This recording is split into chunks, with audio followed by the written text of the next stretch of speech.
এই মুহূর্তে আপনাদের সামনে কথা বলতে এসে সেনাবাহিনী কি পারবে আওয়ামী লীগ বিহীন নির্বাচনকে বৈধতা দিতে? এই আলাপটা শুরু করবার আগেই বলতে চাই যে কিসের বৈধতা?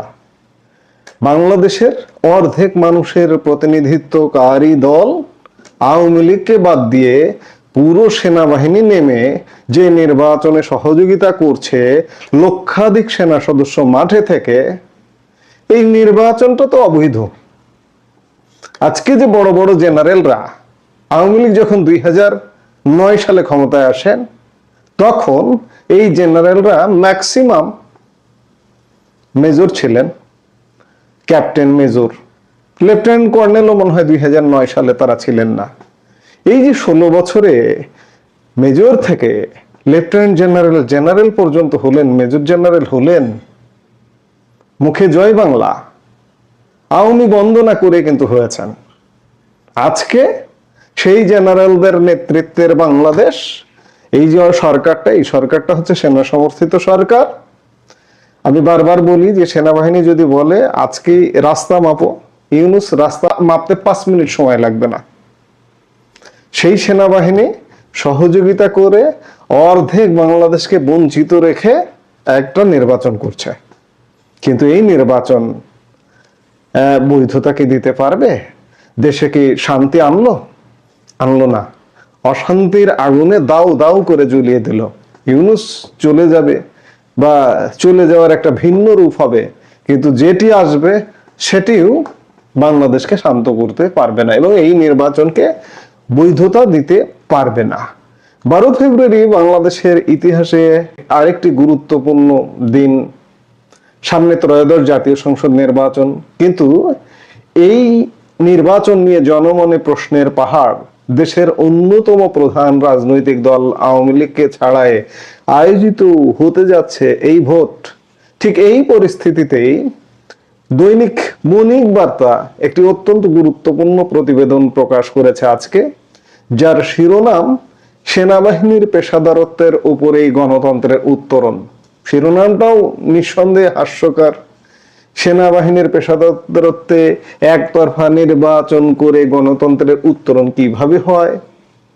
আমি অন্ততপক্ষে বুঝি না বাংলাদেশের একজন নাগরিক হিসেবে। প্রশ্ন হলো, অর্ধেক মানুষের প্রতিনিধিত্ব করা একটি দলকে বাইরে রেখে কি আদৌ গণতন্ত্র উত্তরণ সম্ভব? নাকি সেনাবাহিনীর পেশাদারত্ব এখানে কেবল একটি সুষ্ঠু পরিবেশের গ্যারান্টি, নির্বাচন পরিবেশের গ্যারান্টি? এখানে এই জায়গাটাতে ফুল স্টপ দিলে চলবে না। শুধু নির্বাচন পরিবেশ নয়, আজকে 2024-এর অগাস্ট থেকে আজকে 1.5 বছর পর্যন্ত বাংলাদেশের যে দায়, এই দায় সেনাবাহিনীকে নিতে হবে। কারণ এটা আমি বারবার বলছি, যে শুরুতেই বলেছি যে এটি সেনাবাহিনী সমর্থিত সরকার। এই ভিডিওতে আমরা বণিক বার্তার যে আর্টিকেলটি, সেই আর্টিকেলটির প্রতিটি লাইন ব্যবচ্ছেদ করবার চেষ্টা করব এবং বোঝার চেষ্টা করব কেন এবার সেনাবাহিনী এত বেশি সক্রিয় এবং কেন এই নির্বাচন তাদের জন্য এক ইমেজ রিবিল্ডিং বা ভাবমূর্তি উদ্ধারের লড়াই। বিভিন্ন গণমাধ্যম সহ আজকের বণিক বার্তার প্রতিবেদনও বলছে যে এবার 9,70,000-এর বেশি আইন শৃঙ্খলা রক্ষাকারী বাহিনী মাঠে থাকছে। এর মধ্যে সেনাবাহিনী একাই থাকছে 1,03,000। কেন এই বিশাল মোতায়েন? এবং আজকে থেকে, আজ 8 ফেব্রুয়ারি থেকে 7 দিন, নির্বাচনের পরেও 3 দিন মাঠে থাকবে সেনাবাহিনী, মানে নির্বাচনী দায়িত্বে মাঠে থাকছে 28 ফেব্রুয়ারি পর্যন্ত, ম্যাজিস্ট্রেসি পাওয়ার সহ। বণিক বার্তার প্রতিবেদনে স্পষ্ট বলা হয়েছে, এবার কেন্দ্র দখল, জোরপূর্বক ভোট দেওয়া এবং সহিংসতা রোধে সেনাবাহিনীকে ইন-এইড টু সিভিল পাওয়ারের আওতায় বিশেষ ক্ষমতা দেওয়া হয়েছে। সবচেয়ে বড় পরিবর্তনটা কোথায় জানেন? 2008 সালে আওয়ামী লীগ ক্ষমতায় আসার পর আরপিও সংশোধন করে সশস্ত্র বাহিনীকে আইন প্রয়োগকারী সংস্থার সংজ্ঞা থেকে বাদ দেওয়া হয়েছিল। বর্তমান অন্তর্বর্তী সরকার সেই ক্ষমতা আবার ফিরিয়ে দিয়েছে, অর্থাৎ সেনাবাহিনী এবার কেবল টহল দেবে না, প্রয়োজনে আইন অনুযায়ী বল প্রয়োগ এবং ব্যবস্থা নেওয়ার সরাসরি ক্ষমতা রাখে। আর্টিকেলটি একটি অত্যন্ত সাহসী আলোচনা করেছে সেনাবাহিনীর গত 4টি নির্বাচনের ভূমিকা নিয়ে। 2014 সালে 153 আসনে বিনা প্রতিদ্বন্দ্বিতায় জয় একটা কলঙ্কজনক অধ্যায় ছিল। তৎকালীন সেনাপ্রধান জেনারেল ইকবাল করিম ভুঁইয়া দাবি করেছেন তিনি সংবিধান মেনেছেন, কিন্তু ভোটার উপস্থিতি ছিল নগণ্য। 2018 সালে রাতের ভোট হিসেবে পরিচিত এই নির্বাচনে সেনাবাহিনী মাঠে থাকলেও অভিযোগ ছিল তারা ছিল মূলত নিষ্ক্রিয়। 2024 সালের একতরফা নির্বাচনে সেনাবাহিনী সরকারের প্রশাসনিক ব্যবস্থাপনাকে সচল রাখতে সহায়তা করেছে বলে বিশ্লেষকদের দাবি।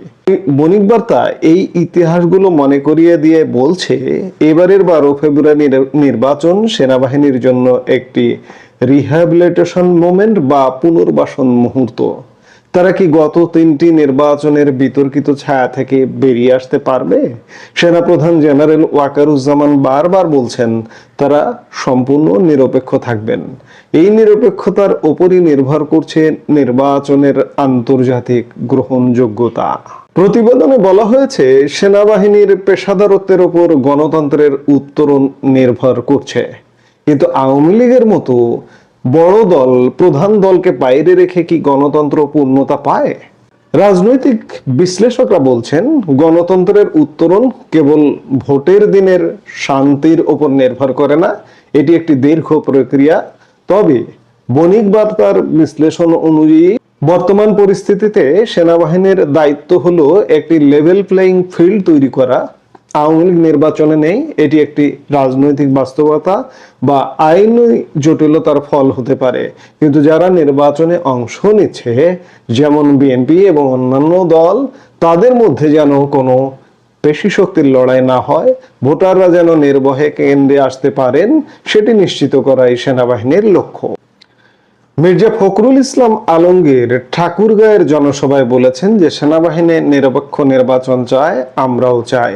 অর্থাৎ বড় একটি রাজনৈতিক পক্ষ সেনাবাহিনীর ওপর আস্থা রাখছে, কিন্তু আওয়ামী লীগের জনসমর্থন বা তাদের অনুপস্থিতি যে শূন্যতা তৈরি করেছে তা সেনাবাহিনীর অস্ত্র বা শৃঙ্খলা দিয়ে পূরণ করতে পারবে না। সেনাবাহিনী কেবল একটি প্রক্রিয়াকে স্বচ্ছ করতে পারে, জনগণের ম্যান্ডেটকে নয়। গত 5 ফেব্রুয়ারি ব্রিগেডিয়ার জেনারেল দেওয়ান মোহাম্মদ মঞ্জুর হোসেন একটি পরিষ্কার বার্তা দিয়েছেন। তিনি বলেছেন প্রয়োজনে আইনের আওতায় বল প্রয়োগ করা হবে। রুলস অফ এনগেজমেন্ট বা আরপিওর নতুন ক্ষমতা অনুযায়ী সেনাবাহিনী এবার অনেক বেশি শক্তিশালী। সেনাপ্রধান নিজে জেলা শহরগুলো সফর করছেন, কর্মকর্তাদের সাথে মত বিনিময় করছেন। এর উদ্দেশ্য দুটি: এক, সিভিল প্রশাসনকে আশ্বস্ত করা যে সেনাবাহিনী তাদের পাশে আছে; দুই, সাধারণ মানুষের মধ্যে আত্মবিশ্বাস ফেরানো। বিগত নির্বাচনগুলোতে মানুষ দেখেছে সেনাবাহিনী দাঁড়িয়ে আছে আর কেন্দ্র দখল হচ্ছে। এবার যদি তারা সত্যিই কেন্দ্র দখলকারীদের বিরুদ্ধে বল প্রয়োগ করে তবেই মানুষের আস্থা ফিরবে। কিন্তু আওয়ামী লীগ সমর্থকরা এই নির্বাচনকে কতটা গ্রহণ করবে তা এখন বড় একটি চ্যালেঞ্জ। ইতিমধ্যে আওয়ামী লীগের কেন্দ্রীয় নেতৃত্ব থেকে নির্বাচন বর্জনের ঘোষণা দেওয়া হয়েছে, ভোট না দিতে বলার কথা বলা হয়েছে।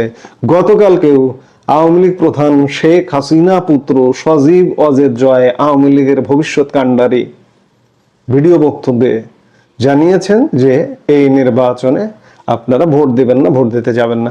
স্বাভাবিকভাবে আওয়ামী লীগাররা এই নির্বাচনে ভোট দিতে যাবে না। বণিক বার্তার আর্টিকেলে যে গণতন্ত্র উত্তরণের কথা বলা হয়েছে তা মূলত একটি অবাধ ও সুষ্ঠু নির্বাচন অনুষ্ঠানের প্রাথমিক ধাপ। একটি নির্বাচনের গ্রহণযোগ্যতা দুটি বিষয়ের উপর নির্ভর করে: এক, অংশগ্রহণমূলকতা, যেখানে বড় সব দল থাকবে; দুই, স্বচ্ছতা, যেখানে ভোট কারচুপি হবে না। দুর্ভাগ্যবশত প্রথম শর্তটি অর্থাৎ আওয়ামী লীগের অংশগ্রহণ পূরণ না হয় এই নির্বাচন শুরু থেকেই একটি অপূর্ণতা নিয়ে যাত্রা করছে। তবে দ্বিতীয় শর্তটি অর্থাৎ স্বচ্ছতা পুরোপুরি নির্ভর করছে সেনাবাহিনীর পেশাদারত্বের উপর।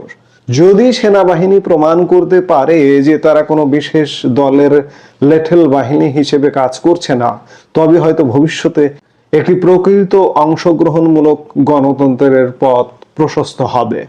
12 ফেব্রুয়ারি ভোট কি কেবল একটি আনুষ্ঠানিকতা, নাকি নতুন বাংলাদেশের পথে প্রথম পদক্ষেপ? সেনাবাহিনী কি পারবে তাদের হারানো ভাবমূর্তি পুনরুদ্ধার করতে? উত্তর পাওয়া যাবে মাত্র কয়েকদিন পরে। আপনার কি মনে হয়, আওয়ামী লীগ ছাড়া এই নির্বাচন কি দীর্ঘমেয়াদে বাংলাদেশের রাজনৈতিক স্থিতিশীলতা আনতে পারবে? সেনাবাহিনীর এই সক্রিয় ভূমিকা কি নির্বাচনের গ্রহণযোগ্যতা বাড়াবে? কমেন্ট সেকশনে আপনার মতামত জানাতে পারেন। বিষয়টি নিয়ে যার যার মতন করে সমালোচনা করছেন, কিন্তু আমি নিজে যদি বাহারুল আলম হইতাম ভাই, হয়তো আমিও এমন সিদ্ধান্ত নিতাম। কারণ দিন শেষে বাংলাদেশে রাইট নাও যে কালচারটা চলতেছে, তো এই কালচারে পরে আমি কি চাকরি করতে গিয়ে নিজেকে, নিজের জীবনকে, পরিবারকে বিপদের মুখে ফেলবো?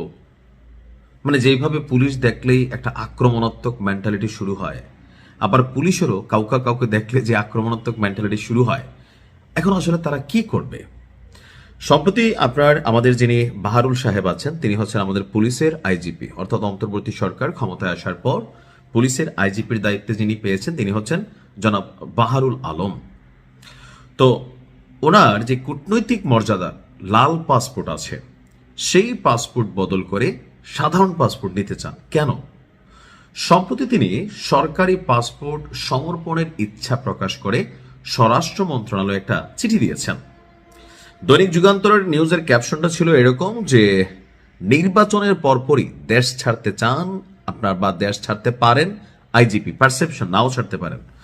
তবে জাতীয় সংসদ নির্বাচনের ঠিক আগ মুহূর্তে আমাদের বাহারুল সাহেবের বা আইজিপি সাহেবের এই পাসপোর্ট সমর্পণের এই খবরে প্রশাসনেও একটু তোলপাড় শুরু হয়ে গেছে। চুক্তির মেয়াদ 8 মাস বাকি থাকতে তিনি কেন এখনই সাধারণ পাসপোর্ট নিতে চান, এ নিয়ে সচিবালয়, পুলিশ সহ বিভিন্ন দপ্তরে আপনার আলোচনা হচ্ছে। এছাড়া এখানে আরেকটু তদন্ত প্রতিবেদন যদি আমরা দেখি, পুলিশ ভেরিফিকেশন এবং দুটি গোয়েন্দা সংস্থার প্রতিবেদন প্রাপ্তির বিধিনিষেধ ছাড়াই খুব সহজে সরকার সংশ্লিষ্টরা যাতে লাল পাসপোর্ট সমর্পণ করে সাধারণ পাসপোর্ট নিতে পারেন, সেজন্য সম্প্রতি স্বরাষ্ট্র মন্ত্রণালয় থেকে পূর্বের এই সংক্রান্ত সিদ্ধান্তকে সংশোধন করে স্পষ্টীকরণের নামে একটা প্রজ্ঞাপন জারি করা হয়েছে।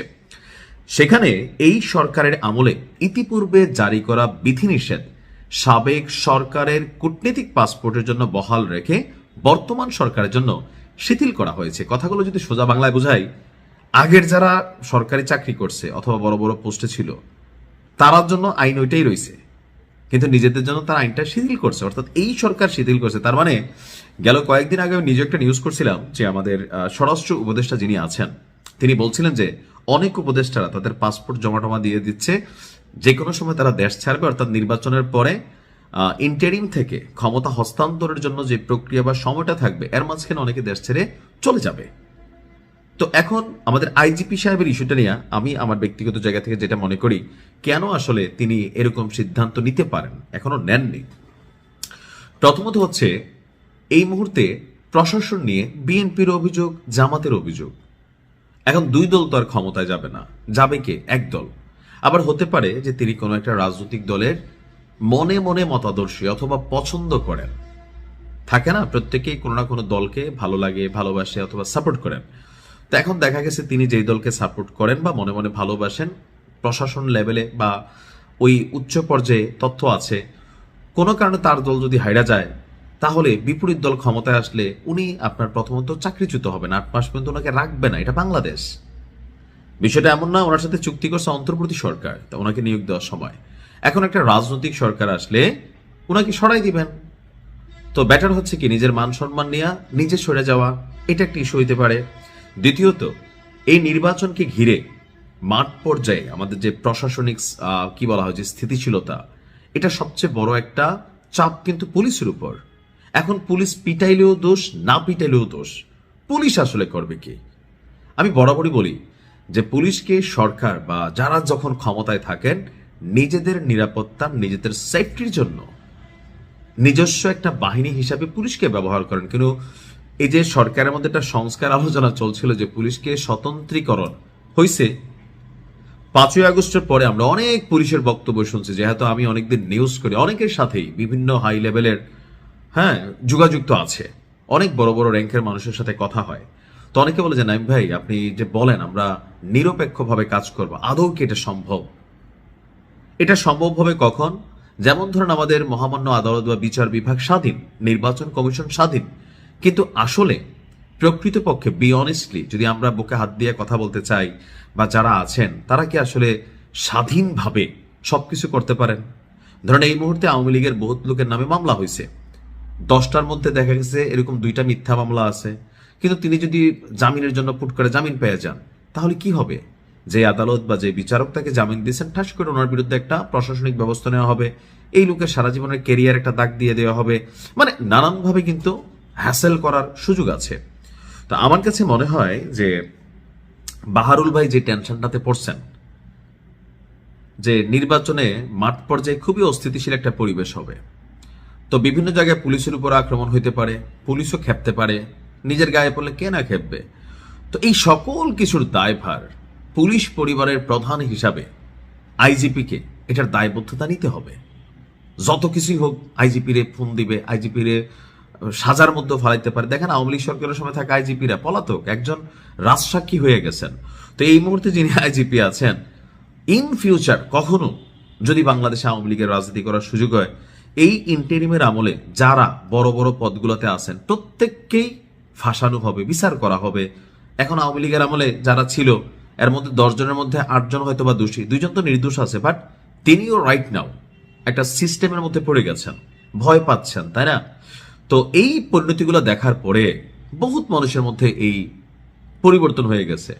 অনেক মানুষ রাজনীতি করার ইচ্ছা করছিল, কিন্তু 5ই আগস্ট পরবর্তী বাংলাদেশে যে নতুন একটা কালচার তৈরি হয়েছে যে প্রতিষ্ঠান জ্বালাই দাও, এমপির বাড়িঘর ভাঙা ফেলো, পোড়াই দাও, আরে বাবা দোষ করলে এমপি করছে। তিনি একটা প্রতিষ্ঠান করছেন, সেখানে এই দেশের মানুষই তো চাকরি করে 10টা টাকা বেতন পায়।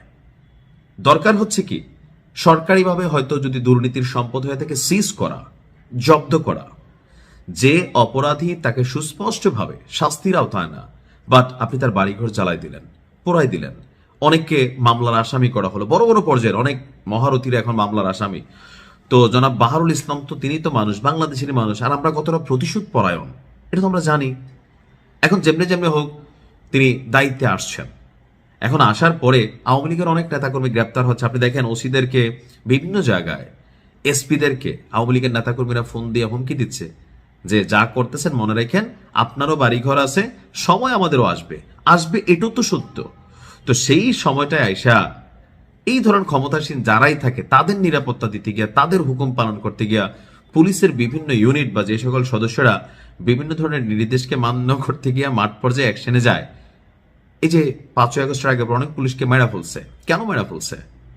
তারাও তো কারো না কারো হুকুম পালন করছে, তখন আওয়ামী লীগের হুকুম পালন করছে, এখন ইন্টেরিমের হুকুম পালন করতেছে, ফুল ফ্যামিলিটা বিপদে পড়ে যাচ্ছে, নানানভাবে হ্যাসেলে হচ্ছে। তো সকল কিছু মিলিয়ে আমার মনে হয় যে এই জায়গাতে আইসা হোয়াট এভার বাহারুল ভাই হয়তোবা কিছুটা ভয় পাচ্ছেন যে বাবা চাকরি জীবন বহুত করছি, আমি কোনো রকমের বউ বাচ্চা পরিবার নিয়ে আমি বিদেশ চলে গেলাম, এরপরে দেশের যে বসলে বসবে, না বসলে নাই, ওনাকে আর কেউ কোনো বিপদে ফেলতে পারবে না। এটাই হচ্ছে বাস্তবতা। তো ওই যে প্রথমে বললাম ভিডিওতে যে হয়তো আমি বাহারুল আলম হইলে আমি নিজেও হতেই চিন্তাই করতাম যে ভাই এই বিপদে তো আমার একদিন খাবে, তাই না? মানুষ মাত্র ভয় পায়। ভালো থাকুন, আসসালামু আলাইকুম।